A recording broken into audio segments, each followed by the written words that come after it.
좋은 아침입니다. 여기저기 봄이 오는 소리가 들립니다. 계절의 봄이 아닌 마음의 봄요.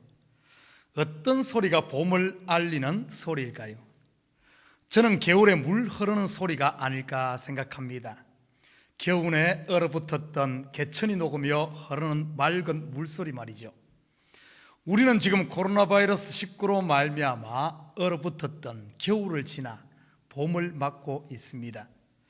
코비드-19로 인해 나라의 경제도 사람들의 마음도 꽁꽁 얼어붙었었지요. 지난주부터 여기저기 가게의 문들이 다시 오픈하고 거리에 사람들이 발길도 많아졌습니다.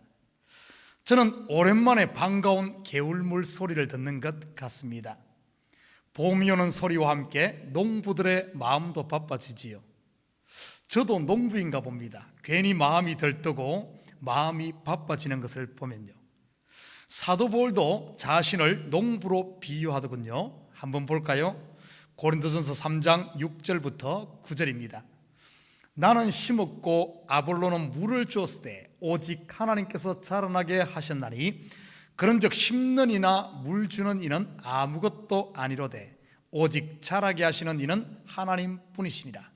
심는 이와 물 주는 이는 한 가지이나 각각 자기의 일한 대로 자기의 상을 받으리라. 우리는 하나님의 동역자들이요 너희는 하나님의 밭이요 하나님의 집이니라. 우리 하나님도 포도원지기, 우리 하나님도 농부네요.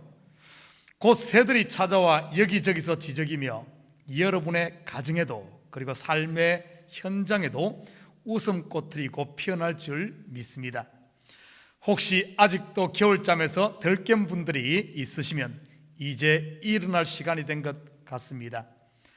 다시 허리띠를 동이고 밭으로 나갈 준비들 하시기 바랍니다. 오늘 본문에서 우리는 봄을 알리는 개울 물 흐르는 소리를 들을 수 있습니다. 아담의 범죄 이후 모든 사람들에게 죄의 빙하기가 찾아왔지요. 그리고 인류는 만년설 속에 깊이 묻혀 있었고요. 스스로 지탱할 수 없는 죄의 빙하의 무게에 짓눌려서 말이죠. 죄인들에게는 참으로 지독히도 춥고 긴 겨울이었지요. 코비드-19의 겨울에 비하겠습니까? 이 동토의 땅에 봄이 오고 있었습니다.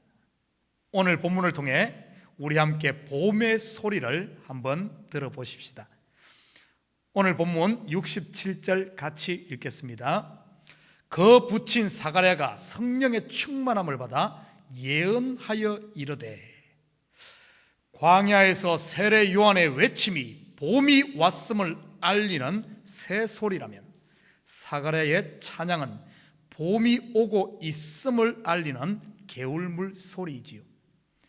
오늘 본문은 구약 최후의 예언시요 신약 최초의 예언시입니다. 구약의 마지막 선지자를 우리는 말라기라고 생각하는데 사실은 사가랴라고 하는 게 맞겠네요. 그가 성령의 충만함을 받아 메시아 예수 그리스도의 오심을 정확하게 예언하고 있습니다. 인생들에게 봄이 오고 있었지요. 성경에서 말하는 예언을 점쟁이나 무당들이 하는 내일의 운수 맞추는 것으로 생각해서는 안 됩니다. 우리가 아침 예배에서도 살펴보았듯이 꿈이나 예언은 하나님의 계시라고 했습니다. 계시란 하나님께서 자신의 계획을 열어서 우리에게 보여주는 것이지요. 창세기부터 말라기까지 구약 전체에서 하나님께서 계시하시는 것은 하나로 집중되어 있습니다. 무엇일까요? 바로 메시아를 통한 인생들의 구원이지요. 그래서 성경의 예언은 한마디로 내일의 말씀입니다. 성경에서 말씀은 곧 양식이고요.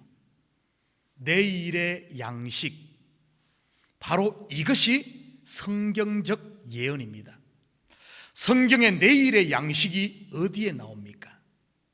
출애굽기 16장 29절 같이 봅니다.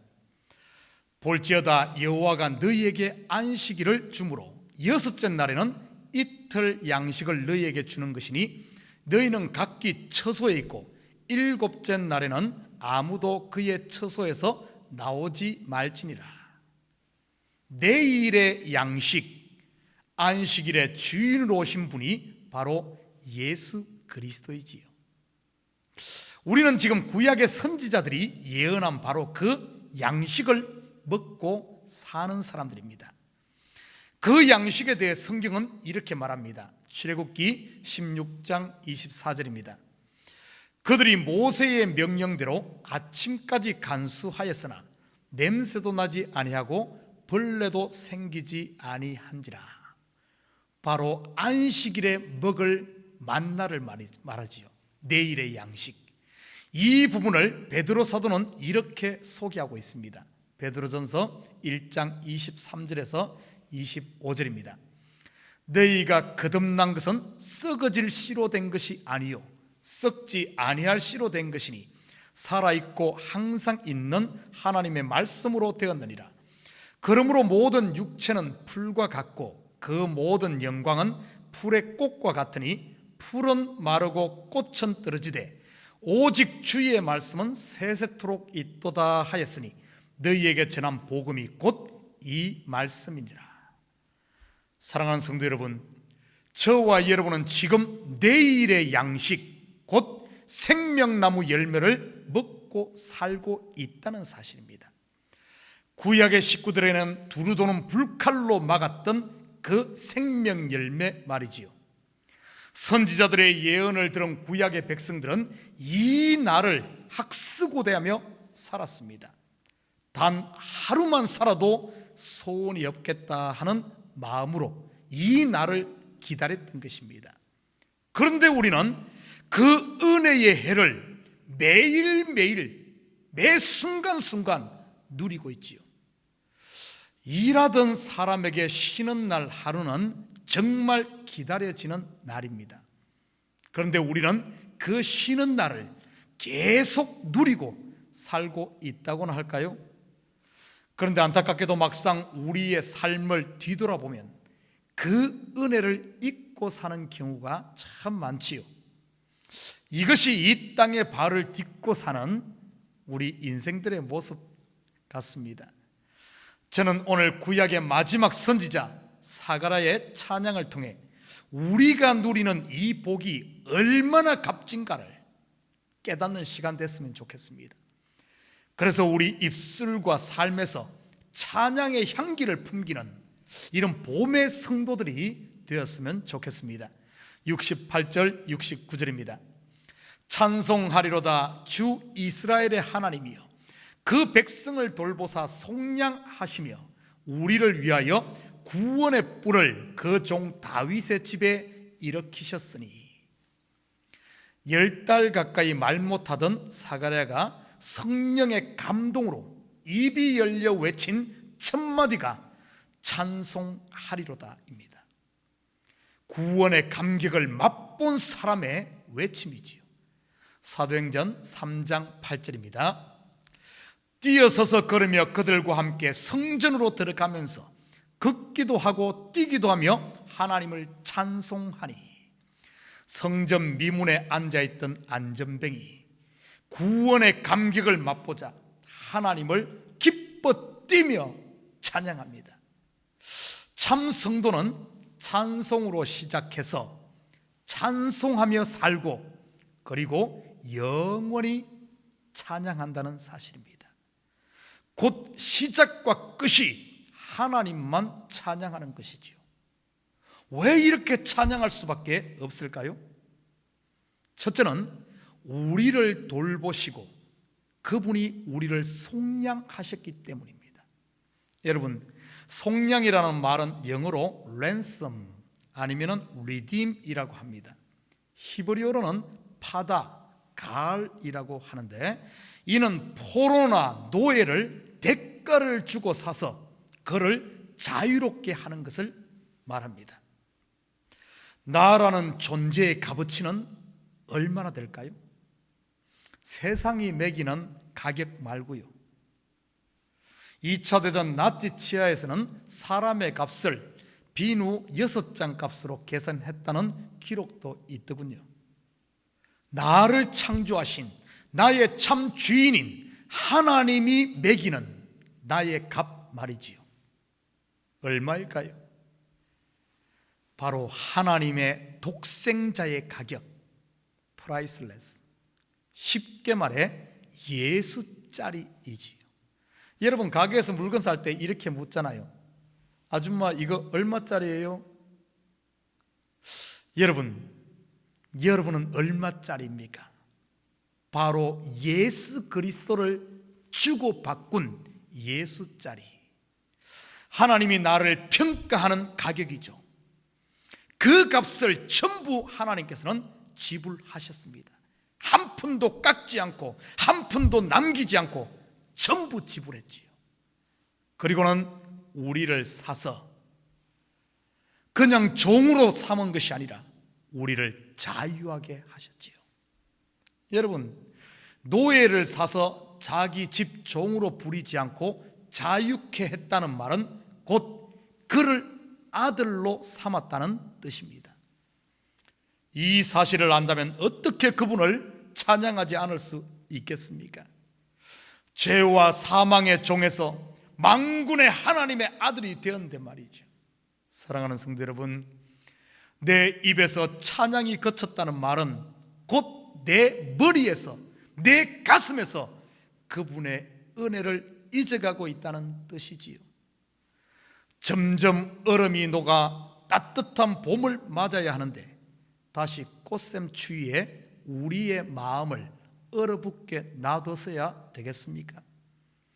혹시 여러분 입에 찬양이 멈추고 여러분의 가슴에 찬양이 식어가고 있다면 오늘 사가랴의 예언을 듣고 다시 한번 구원의 첫사랑을 회복하는 그 감격을 되찾는 저와 여러분 됐으면 좋겠습니다.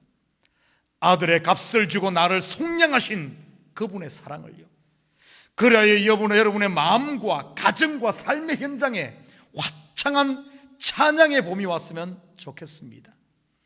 왜 우리가 찬양을 할 수밖에 없는가? 두 번째는 우리를 원수의 손에서 구원하셨기 때문입니다. 71절과 74절입니다.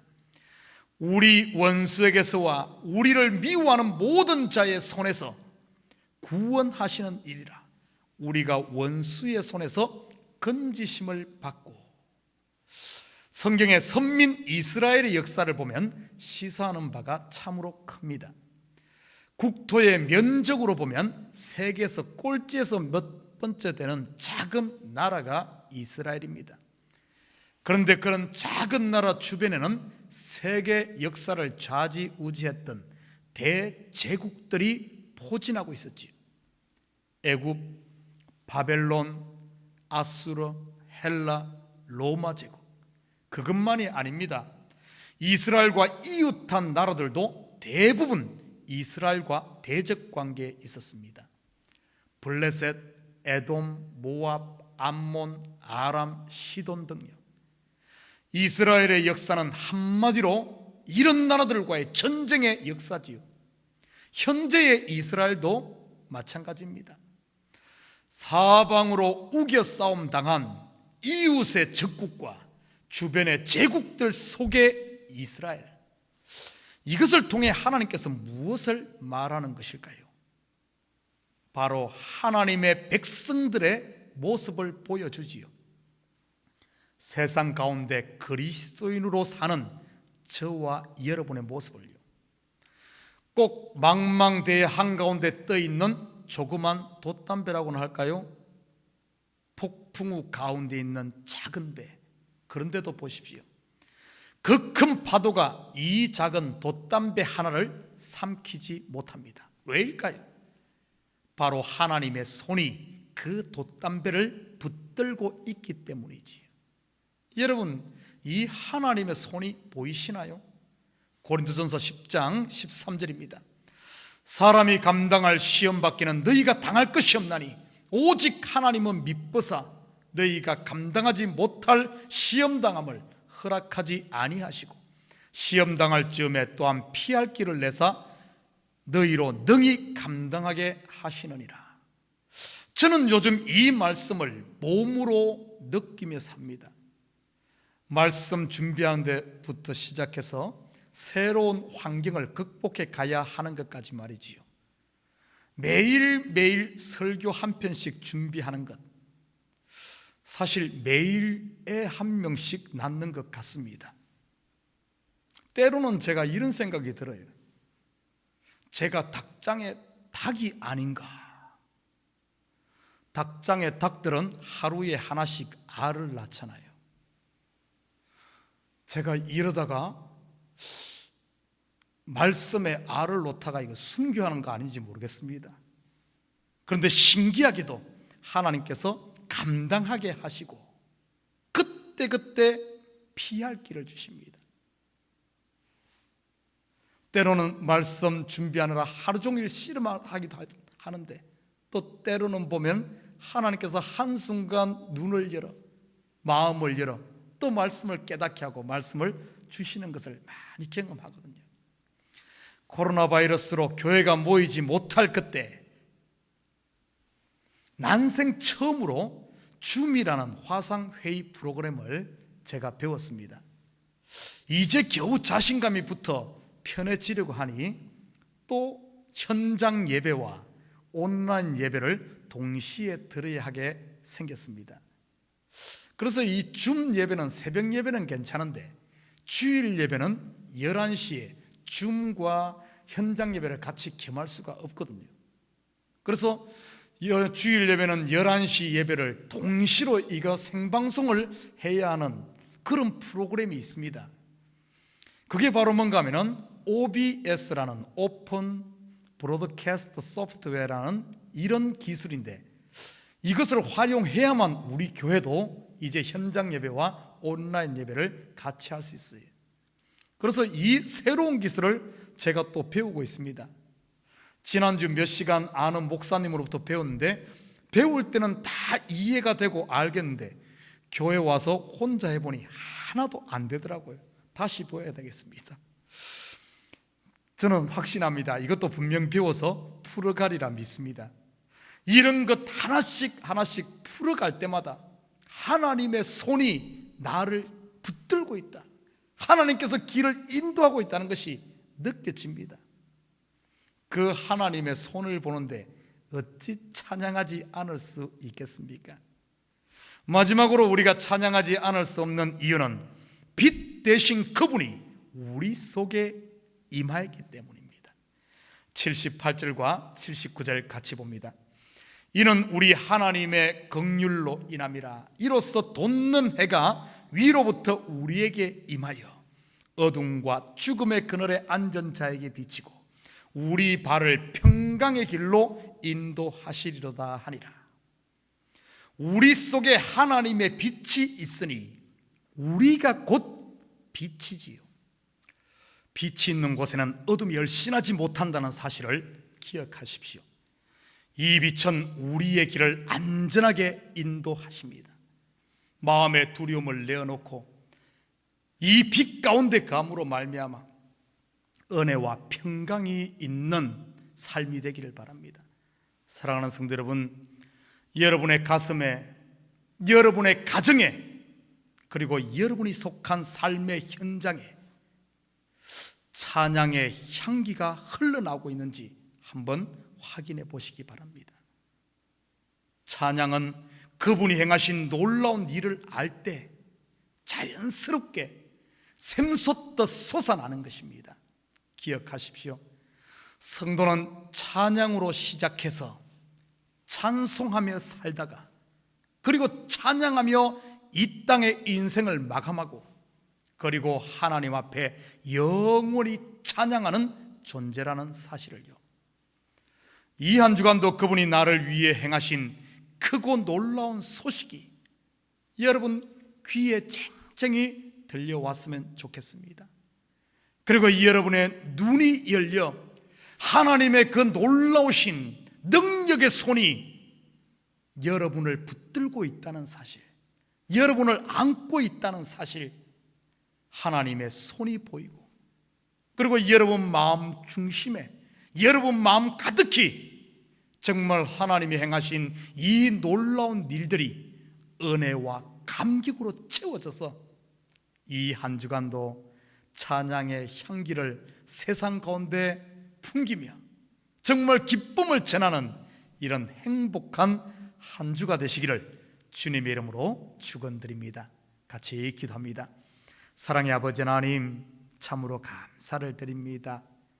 사가랴의 예언 찬양을 통해 하나님께서 우리에게 행하신 이 놀라운 일들 보게 하시니 참으로 감사를 드립니다.